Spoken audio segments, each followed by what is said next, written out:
Jimmy Slattery was the definition of the phrase could have been. Gifted with natural talent and a charismatic personality, he could have been one of boxing's all-time greats. Responsible for the boxing boom in his native Buffalo during the 1920s, he headlined numerous sold-out fights. But success came too early and too easily, as perhaps no fighter in history ever had so much at the beginning and so little at the end as...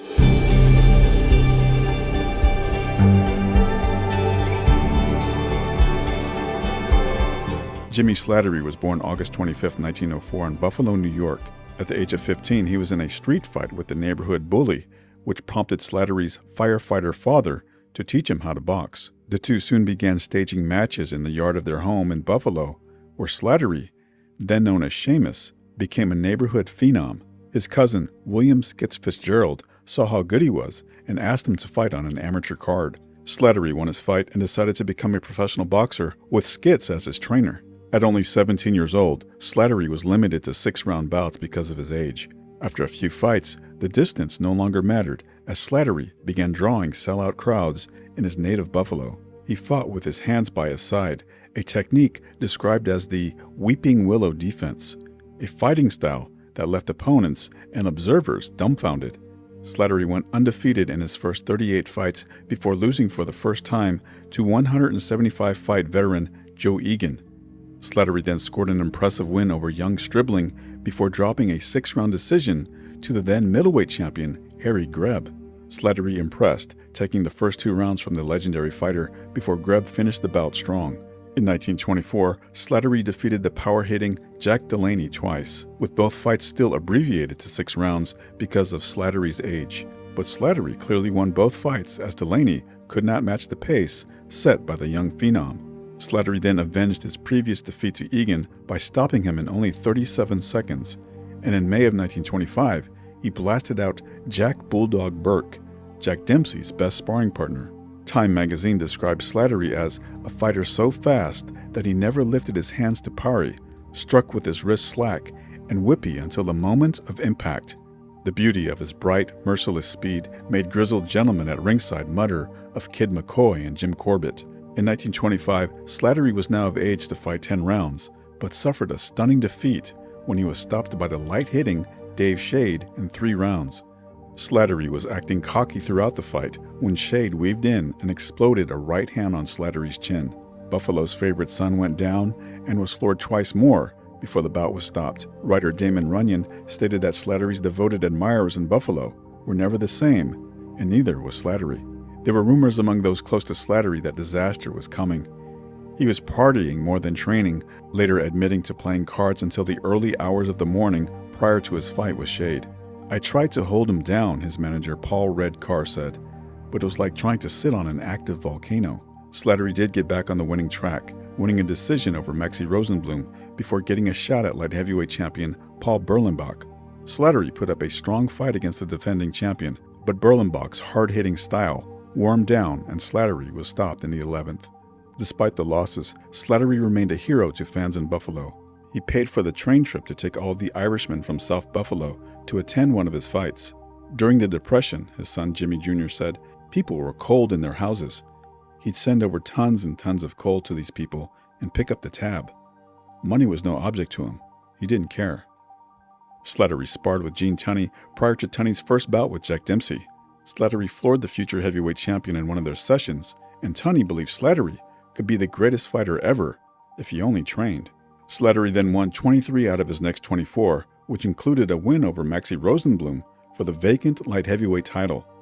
But Slattery didn't hold the championship long, losing it to Tommy Loughran less than 4 months later in a 15-round decision. The fight was regarded as one of the best in the history of Madison Square Garden. Fighting him was like fighting a ghost with 3 hands, Loughran said. In 1928, Slattery went undefeated, winning 9 straight matches. However, his winning streak was halted in 1929 when he was defeated by future heavyweight champion James Braddock in 9 rounds.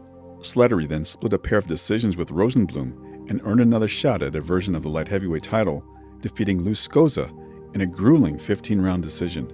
In March of 1930, Slattery eloped with 19-year-old Elizabeth Pendergast. However, their marriage was not well received by Elizabeth's parents, who were disappointed that she would not continue to pursue piano and voice studies. Meanwhile, in the ring, Slattery lost his title to Maxie Rosenblum in a controversial decision. The bout was in Slattery's hometown, Rosenblum said in a television interview years later. I can't win unless I knock the guy out. So I figures I'll be smart on the deal. I bet 5 G's on Slattery and decide to take things easy. I don't do any fighting, but neither does Slattery. The referee is egging us on to mix it up. So I say to Slattery in a clinch, "Come on, you bum. Fight. I'm betting on you." Slattery snarled back, "Why don't you fight, you bum? I'm betting on you." After this interview, Slattery sued Rosenblum for defamation of character. By 1931, Slattery was divorced, and Elizabeth took their 1-year-old son with her. Slattery lost his home as well, spending money faster than he could make it. One reporter described him as buying expensive cars as if they were peanuts. If a tire went flat, he'd drive the car to the nearest dealer and buy a new one. Slattery was now arrested on the regular for public intoxication, but friends bailed him out every time. One judge ripped into him, saying, "It's a pity you have let yourself degenerate to this condition. Be a man. Stop your drinking. I hate to be fining your friends, and I do know you haven't any money. What good is a $25 or $50 fine if your friends only have to pay it? See your priest and take a pledge to stop drinking. This is your last chance." But Slattery did not heed the judge's warning. He continued to drink as his boxing career petered out by 1934. In 1938, he punched out a cab driver for an 80-cent tab. He later beat up and robbed a man for $37. Now at the age of 34, Slattery contemplated a comeback to boxing, but it never materialized. Instead, he found employment with the Works Progress Administration. On one occasion, he drove one of their trucks from Buffalo to Pittsburgh, but his joyride came to an abrupt halt when the gas tank ran empty. Slattery then hitchhiked his way back home. In September of 1942, Slattery received a diagnosis of pulmonary tuberculosis. Just 6 months later, his second wife had him committed to Bellevue Hospital for his struggles with alcoholism. After his release, Slattery engaged in a street brawl with police, taking on at least 3 officers before being subdued. In August of 1943, newspapers reported his death. Later, Slattery came forward to deny he was dead, revealing that it was an impersonator who had passed away using his name. Still a popular sports figure, a fundraising dinner was held for him, raising over $10,000. Slattery used the money to move to Tucson, Arizona, hoping that the dry climate could help with his medical condition. Slattery's health did improve, but the money didn't last.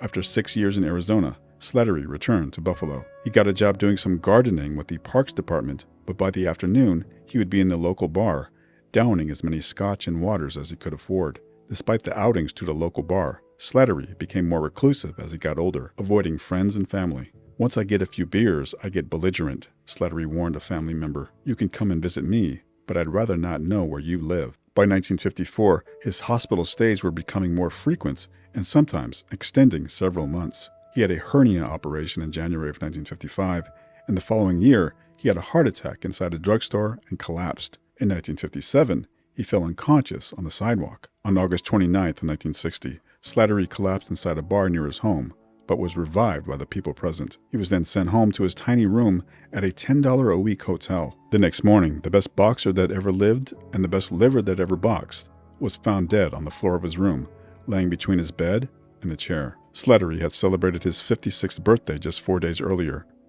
A year later, his trainer, Skitz Fitzgerald, also passed away at the age of 58. Slattery was buried in Buffalo's Holy Cross Cemetery without a headstone until 1976, when local boxing fans paid for a modest marker.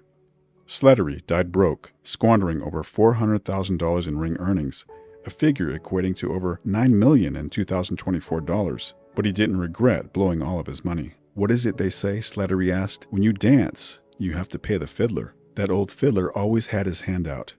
And I guess I did plenty of dancing."